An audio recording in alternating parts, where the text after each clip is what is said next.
अच्छा जी, तो welcome back. जैसा कि आप देख सकते हो स्क्रीन पे, मेरे पास बर्डसूट ओपन है। और हम क्या करेंगे, इन टेप्स को हम स्प्लिट करेंगे। लाइक मैं आपको एक एक दो दो टेप सिखाऊंगा, उसके बाद फिर मैं नेक्स्ट लेक्चर में बाकी चीज़ें सिखाऊंगा स्टेप बाय स्टेप।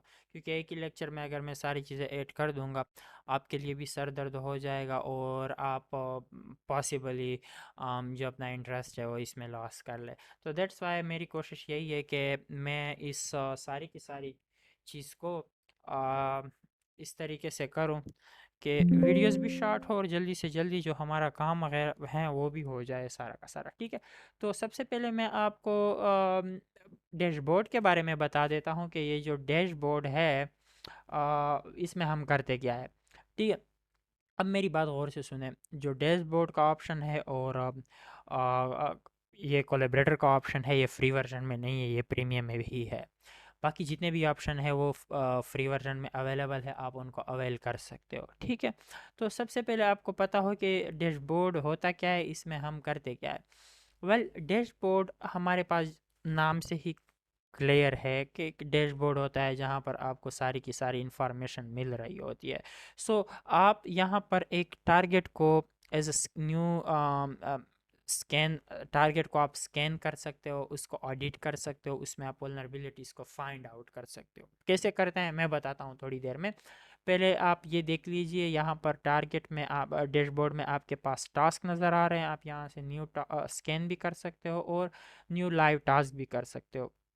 ये जो जगह है ना, ये आपका लाइव ऑडिट होता है जहाँ पर लाइव स्कैनिंग की जाती है और वल्नरेबिलिटीज़ बताई जाती है कि कितनी वल्नरेबिलिटीज़ फाइंड आउट हो चुकी है। ये क्राउलर होता है जो कि वेबसाइट पे जाता है और एक एक पेज को क्रॉल करता है, एक एक पेज का यूआरएल लेता है, एंड पॉइंट लेता है और उसको यहाँ पर स्टोर करता जाता है।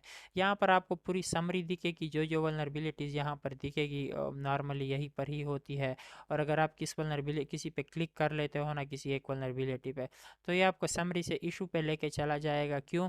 क्योंकि वहाँ पर वो आपको बताएगा कि भाई ये जो वल्नरेबिलिटी हमने फाइंड आउट की है ना, इसकी सिवियरिटी क्या है, ये कॉन्फिडेंशियल है या नहीं है, और यहाँ पर हमने कहाँ पर फाइंड आउट की है एग्जैक्ट उसका यूआरएल आपको बता देंगे।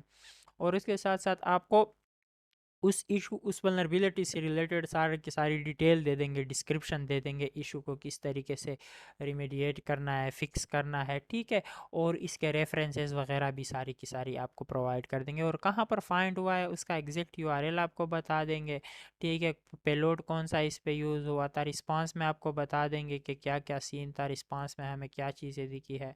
तो ये सारी चीज़ें आप जो है ना यहाँ पर देख सकते हो। आप जब भी समरी में किसी वल्नरेबिलिटी पे क्लिक करोगे, आप उस वल्नरेबिलिटी को डीपली स्टडी कर सकते हो। यहाँ पर आपको सारी की सारी इंफॉर्मेशन मिल जाएगी। रिक्वेस्ट वो होती है जो आपके ब्राउज़र ने जनरेट की होती है, इसमें आप बर्फसूट मलिशियस कोड को एम्बीड करके सर्वर पर भेजता है, और यहाँ पर उस रिक्वेस्ट का सर्वर की तरफ से आपको क्या मिलता है, रिस्पांस मिलता है। तो हम रिक्वेस्ट करते हैं रिसोर्सेज के लिए सर्वर से, सर्वर को, और सर्वर जो होता है वो कहता है ठीक है भाई ले ले, वो हमें रिस्पांस दे देता है और जो चीज़ हमने रिक्वेस्ट की होती है। फॉर एग्जांपल, जब आप अपने ब्राउज़र पे जाते हो, आपका जो क्लाइंट है, ब्राउज़र है, उस पे आप google.com सर्च करते हो। यहाँ पर मिसाल के तौर पर आप अपने ब्राउज़र में आप सर्च करते हो google.com, तो ये आपने रिक्वेस्ट की अपने क्लाइंट ब्राउज़र के थ्रू, और ये रिक्वेस्ट सबसे पहले सर्वर, गूगल के सर्वर के पास गई। ठीक है, और उस सर्वर ने जो है ना इसको चेक किया कि ठीक है, इस रिक्वेस्ट को इस क्लाइंट के थ्रू, इस क्लाइंट ने इस रिक्वेस्ट को मांगा है, ये चीज़ मांगी है, तो वो क्या करता है, वो आपको रिस्पांस प्रोवाइड कर लेता है ये इंटरफेस की शक्ल में जो आपको अभी चाहिए। ठीक है, और खैर यहाँ पर तो हम नॉर्मली google.com लिखते हैं, कंप्यूटर इस चीज़ को नहीं समझता, तो यहाँ पर डीएनएस यूज़ होता है, डोमेन नेम सिस्टम यूज़ होता है, जो क्या करता है, गूगल की जो ओरिजिनल आईपी होती है, जो कि एक यू नो मैथमेटिक्स में आप यूँ कहें कि like not in mathematics, but वो कुछ इस तरीके से आप कह सकते हो कि 8.8.8, जस्ट एग्जांपल दे रहा हूँ। तो इतनी आईपीस को याद करना काफ़ी मुश्किल हो जाता है हमारे लिए। दैट्स वाई डीएनएस का जो है ना सिस्टम इंट्रोड्यूस करवाया गया। मशीन जब google.com को देखती है, वो कहती है ठीक है, इस यूज़र ने google.com सर्च किया है, तो ये उसको मशीन जो उसकी अपनी वो होती है ओरिजिनल आईपी होती है उसमें चेंज करके गूगल के पास भिजवा देती है, और सर्वर उसको रीड करता है कि ठीक है इस आईपी पे ये चीज़ जो है ना रिक्वेस्ट की गई है, और गूगल वहाँ से वो रिस्पांस प्रोवाइड कर लेता है आपको, ठीक है, in the form of this. अच्छा, तो यहाँ पर आपको सारी की सारी चीज़ें मिल जाएंगी देखने को, और यहाँ पर इस साइड पे भी आप देख सकते हो, आप अगर कैप्चरिंग को रोकना चाहते हो ये स्टॉप हो जाएगा, ठीक है। यहाँ से भी आप कर सकते हो, ऑन ऑफ कर सकते हो इसको, और यहाँ पर आपको लॉक शो होंगे सारे के सारे। अब यहाँ पर एक न्यू स्कैन होता है, एक लाइव टास्क होता है। तो न्यू स्कैन पे जब आप क्लिक करते हो ना, ये आपको फर्स्ट टाइम बताता है, बल्कि जब भी आप न्यू स्कैन करोगे आपसे ये कहेगा कि भाई आप सिर्फ क्रॉल या ऑडिट करना, एंड ऑडिटिंग करना चाहते हो, आप सिर्फ क्रॉल करना चाहते हो, या एपीआई स्कैनिंग करना चाहते हो। तो मैं आपको थोड़ा सा क्रॉलिंग और ऑडिटिंग के बारे में बताऊंगा, क्योंकि ये चीज़ एक फ्यूचर में हम बहुत ही डीप लेवल पर यूज़ करने वाले हैं। Well, auditing means scan the target, ठीक है। जो डेटा है बर्ड सूट के पास वो उसको स्कैन करेगा डिफरेंट वल्नरेबिलिटीज़ के लिए, और उन वल्नरेबिलिटीज़ को फाइंड आउट करके आपको दिखा देगा। क्रॉलर क्या करता है, क्रॉलर सबसे पहले उस वेबसाइट पे जाता है, आपके टारगेट पे जाता है, उसके एक एक पेज को कुरेदता है। क्या मतलब, मीन्स एक एक पेज को क्रॉल करता है, जितना भी डेटा होता है उस वेबसाइट पे, हर एक लिंक को, हर एक एंड पॉइंट पे, हर एक फीचर पे जाता है, आपके लिए एंड पॉइंट्स, यूआरएल्स, जितनी भी हमारे पास वहाँ पर लोकेशंस होती है उन सबको वो कलेक्ट कर लेता है। और जब हमारे पास बंच ऑफ एंड पॉइंट्स आ जाते हैं, बंच ऑफ यूआरएल्स आ जाते हैं, तब ये उसको क्या करेगा, उन सब एंड पॉइंट्स पे, उन सब पेजेस पे ये स्कैन मार देगा, और स्कैन मींस ऑडिटिंग स्टार्ट करेगा। और जहाँ जहाँ पर इसको वल्नरेबिलिटी फाइंड आउट होगी, मिसाल के तौर पर लॉगिन फॉर्म में इसको एसक्यूएल इंजेक्शन मिल गई, इसी तरीके से सबमिट फॉर्म में इसको ओएस कमांड इंजेक्शन वल्नरेबिलिटी मिल गई, कोई सर्च बॉक्स है वहाँ पर इसको क्रॉस साइट स्क्रिप्टिंग मिल गई, रिफ्लेक्टेड या डॉम, तो वो सारी चीज़ें आपको करवा के दे देगा। अब क्रॉलिंग का क्या फ़ायदा होता है, जी हाँ, अगर मैं आपको ये बताऊं कि आपके पास सिर्फ एक पेज है, तो उसमें आप पॉसिबली कितनी वल्नरेबिलिटीज़ फाइंड आउट कर पाओगे। हो सकता है एक भी ना हो सकता है एक दो तीन आपके पास फाइंड आउट हो जाए, depends on the complexity of the page of that web application. For example masoodseck.com की मिसाल ले लीजिए, मेरी वेबसाइट की। तो अगर मैं सिर्फ masoodseck.com के एक पेज को स्कैन करूँगा, पॉसिबिलिटी है कि वल्नरेबिलिटीज़ ना मिले, या ना होने के बराबर मिले, या कम मिले एक दो। लेकिन अगर masoodseck.com को मैं कम्प्लीटली क्रॉल करूँ और उसके 100 पेजेस को मैं स्कैन करूँ, ऑडिट करूँ, तब पॉसिबिलिटी है कि मुझे बंच ऑफ वल्नरेबिलिटीज़ मिल जाए, ठीक है। तो ऑलवेज क्रॉल एंड एडिट पे आपने जाना है, ऑडिट पे जाना है। स्कैन डिटेल्स में आप यहाँ पर टारगेट दे सकते हो। अब मैं यहाँ पर क्या करूँगा, मैं एक टारगेट इसको दे देता हूँ, आप भी इसको दे सकते हो। टोटली सेफ है, रिमेंबर, अब अगर आप किसी और की वेबसाइट पे ये ट्राई कर रहे हो, ये टोटली इलीगल है, और हो सकता है you ended up in jail, और आपको अच्छा सा जुर्माना भी देना पड़े, और इसके साथ साथ आप 10-20 साल के लिए अंदर भी हो जाए। तो मैं कभी भी रिकमेंड नहीं करूँगा कि विदाउट परमिशन आप किसी और के एसेट्स को स्कैन करो, उसके भारी कंसिक्वेंसेस आपको भुगतने होंगे, ठीक है। तो टेस्ट php wallonweb.com, ये हमारे पास एक वेबसाइट है, testphp.wallonweb.com के नाम से टेस्टिंग वेबसाइट है। आप इसको स्कैन कर सकते हो, टेस्ट कर सकते हो विदाउट एनी इशू। ये जो वेबसाइट है ना, ये काम करना शुरू कर देती है, लाइक आप इसको स्कैन कर सकते हो, ये बनाई ही टेस्टिंग पर्पसेस के लिए है। तो खैर, वेबसाइट तो शायद लोड नहीं हो रही है, इसके मेन को चेक कर लेते हैं। बट कोई नहीं, जब तक ये एक्टिव है काम होता रहेगा, आई थिंक। वही पुराना इशू है जो कि हम फेस कर रहे थे। मैं काम करता हूँ ऐप्स में जाके, जो ओल्ड वर्जन है ना, मतलब जो दूसरा वर्जन कम्युनिटी मैंने इंस्टॉल किया हुआ है, उसको मैं डिलीट कर लेता हूँ, क्योंकि मुझे ऐसा फील हो रहा है पर्सनली कि ये दोनों एक दूसरे के साथ समहाउ रिफ्लेक्ट हो रहे हैं। कम्युनिटी वर्जन को मैं हटा देता हूँ, मेरे पास एक ऑलरेडी से है, आप उसको यूज़ कर सकते हो, या जो तरीका मैंने आपको पहले बताया कि आप किस तरीके से इसका प्रीमियम वर्जन ले सकते हो, आप वहाँ पर जा सकते हो। ठीक है, मैं इसको फिनिश अप कर लेता हूँ। हाँ जी, अब मैं इसको एक बार देखता हूँ। तो अभी ये काम करना शुरू कर गया है, जिस तरीके से मुझे पहले आइडिया था कि ये दोनों आपस में रिफ्लेक्ट हो रहे हैं। तो that could be a possibility के जो चीज़ है वो ठीक से काम नहीं कर रही है। खैर, मेरा मकसद तो सिखाना ही है, तो मैं टेस्ट php.volanweb.com को यहाँ पर ओपन कर लेता हूँ या इसकी मेन वेबसाइट को उठा लेता हूँ, क्योंकि मैं किसी दूसरी साइट पे टेस्टिंग कर नहीं सकता हूँ, आपको पता है इलीगल है। ठीक है, तो कोई मसला नहीं है।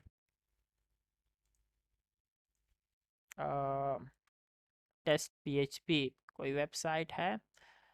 हाँ, यहाँ पर देखिए दिख रही है हमें कुछ वेबसाइट्स इनकी, बट द थिंग इज़ अब कि हम फ़िलहाल इसको ऐसे लेते हैं कि ठीक है, ये एक हमारे पास वेबसाइट है, या हम हैकर वन की वेबसाइट को ले लेते हैं। हैकर वन को हम गूगल कर लेते हैं ज़रा। ओके, आज तो कुछ ज़्यादा ही इश्यूज आ रहे हैं।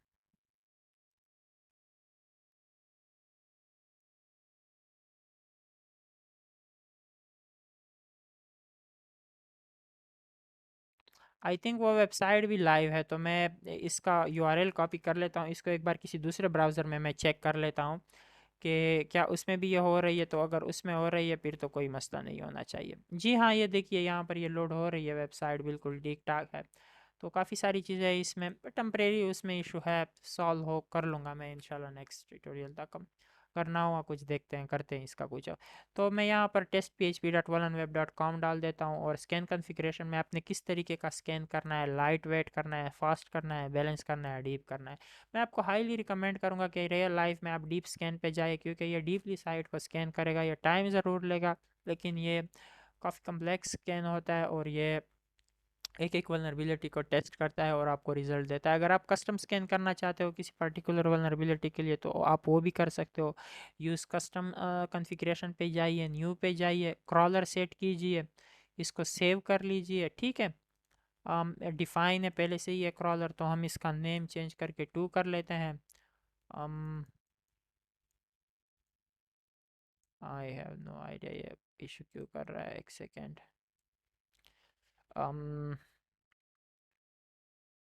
क्रॉल के नाम से देखते हैं। हाँ, क्रॉल के नाम से ये हो गया है। ये क्रॉलर हमारा सेट हो गया। एडिटिंग के लिए आप एडिटिंग पे जा सकते हैं, और यहाँ पर आपने इशू रिपोर्ट्स पे आना है, और सेलेक्ट इंडिविजुअल स्कैन पे जाके आपने कंट्रोल ए से इन सब को सेलेक्ट कर लेना है, और राइट क्लिक करके एनेबल कर देना है, अनचेक कर देना है। अब आप अपनी मर्ज़ी की वल्नरेबिलिटी अगर आप स्कैन करना चाहते हो तो आप उसको स्कैन कर सकते हो। फॉर एग्जांपल, अगर मैं सिर्फ एसक्यूएल इंजेक्शन फाइंड आउट करना चाहता हूँ उस वेबसाइट में, तो मैं एसक्यूएल इंजेक्शन के साथ जा सकता हूँ।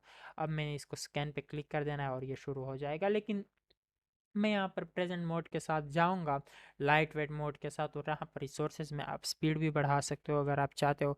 तो आपने यहाँ पर इस बॉक्स पे क्लिक करके 44 कर सकते हो। काफ़ी फास्ट हो जाएगा। मैं रिकमेंड नहीं करूँगा आप डिफ़ॉल्ट यूज़ करो, लेकिन कोई नहीं, वैसे भी ये टेस्ट वेबसाइट है तो कोई मसला नहीं पड़ेगा। अब आप देख सकते हो कि हमारी जो वेबसाइट है, जो हमारा टारगेट है, वो यहाँ पर सक्सेसफुली ऐड हो गया है। ठीक है, तो टारगेट तो खैर हमारा ऐड हो गया है। अब ये क्या करेगा, जब मैंने इस पे क्लिक किया, ये अभी इसको क्रॉल कर रहा है। हमें कैसे पता चलेगा? अगर हम ये देखिए यहाँ पर इसने क्रॉल करना शुरू कर दिया है। अगर हम इन 3 डॉट्स पे क्लिक करें और ओपन इन न्यू विंडो करें, ये हमें पूरी की पूरी डिटेल देगा उस टारगेट से रिलेटेड। खैर, ये स्टार्ट होने में 1-2 मिनट ले सकता है, क्योंकि स्टार्ट है इसका, दैट्स वाई इसको क्रॉल करेगा, स्कैन करेगा, फिर ये हमें रिजल्ट्स वगैरह देगा। इसने robots.txt नाम की फ़ाइल फाइंड आउट कर ली है, और ये अभी क्रॉलिंग इसने स्टार्ट कर ली है आई थिंक। तो यप, हमें सारी की सारी जो डिटेल्स है वो यहाँ पर मिल जाएंगी। जब इसका इसका मैं क्रॉलिंग पर रहने दूंगा और एडिटिंग पे भी रहने दूंगा, ताकि मैं आपको बता दूं थोड़ा सा कि ये किस तरीके से चीज़ों को स्कैन करता है, और ये किस तरीके से हमें रिजल्ट देता है। ठीक है, तो यहाँ पर मैंने आपको सिखा दिया कि आप किस तरीके से अपने टारगेट को स्कैन कर सकते हो, क्रॉल कर सकते हो for different vulnerabilities. That is the first thing. अब इसका रिजल्ट जो होगा वो मैं आपके साथ शो कर दूंगा, so you do not need to worry about anything.